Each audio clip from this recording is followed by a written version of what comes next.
گزرتے سال کے ساتھ تباہ و برباد ہوتے چلے جاتے ہیں۔ عزیز دوستو، اپنے اخلاق کو مضبوط کریں، ایک دوسرے کی خبر لیتے رہیں، یہ ایمانی تقاضا ہے۔ یہ کیا ہے؟ ایمانی تقاضا ہے۔ اور بے تعالیٰ میں نے شروع میں ہی کہا کہ پروفیسر صاحب میں یہ چیز تھی کہ وہ خبر گیری کیا کرتے تھے، پوچھا کرتے تھے کون کیسا ہے، کہاں ہے۔ عزیز دوستو، یہ ان کا ایمانی تقاضا تھا۔ کوئی نظر نہیں آتا تو اس کو بلا لیا کرتے، بہت دن ہو گئے دیکھا نہیں، آ جاؤ، ہے کہ نہیں؟ یہ ایمانی تقاضا ہے۔ کیا انہیں کسی سے کچھ ملتا تھا؟ اے میرے پیارو، یہ دنیا میں ایک دن چھوڑ کر کے چلا جانا، ہمیں ہمیشہ اس دنیا میں نہیں رہنا۔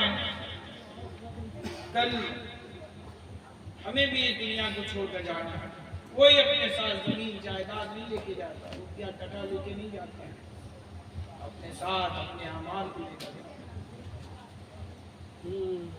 آج تو عجب تماشا ہے کہ میت ہو گئی، لوگ ہنس رہے ہیں، مسکرا رہے ہیں۔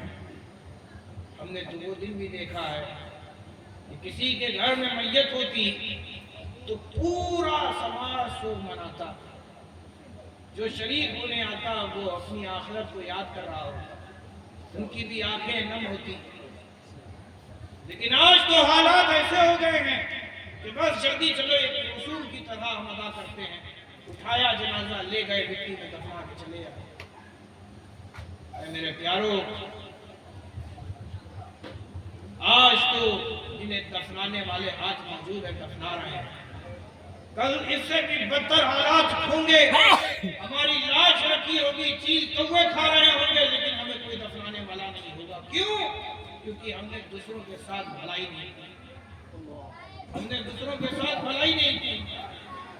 اے میرے پیارو، اللہ اس کے رسول سے ڈرو۔ یہ محفلیں اسی لیے سجائی جاتی ہیں تاکہ آپ اپنی آخرت کو یاد کریں۔ یہ 40ویں محفل، اس کا آغاز ہی اسی لیے ہوا تاکہ لوگ جمع ہوں اور آخرت کو یاد کریں، لیکن آج تو ایک الگ ہی دھوم مچی ہوئی ہے۔ میرے پیارو، ہمیں اور آپ کو بھی اللہ کے حضور جانا ہے، احساس دینا ہے۔ آج ہمارے حال ایسا ہو گیا ہے کہ ہم بغیر جھوٹ بولے، بغیر غیبت کیے ہمارا کھانا نہیں ہضم ہوتا۔ بتائیے بات صحیح ہے کہ نہیں؟ اللہ کے رسول صلی اللہ علیہ وسلم نے فرمایا تھا کہ مسلمان کی یہ شان نہیں کہ وہ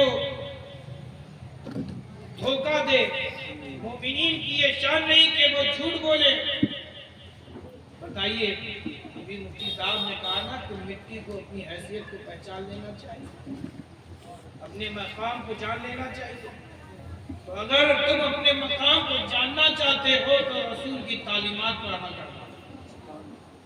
اگر رسول اعظم کی دی ہوئی تعلیمات کو بھول جاؤ گے تو تم اپنے دیے ہوئے مقام کو بھول جاؤ گے، اپنی عظمتوں کو بھول جاؤ گے۔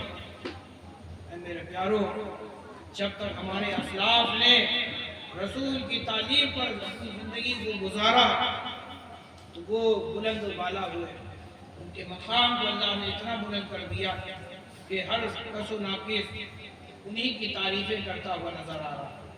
در حقیقت یہ ان کی تعریف نہیں ہے جنہوں نے اس تعلیم پر عمل کیا، بلکہ اس معلم اعظم کی تعریف کرتا ہوا نظر آتا ہے جس نے ایسی قوم تیار کی،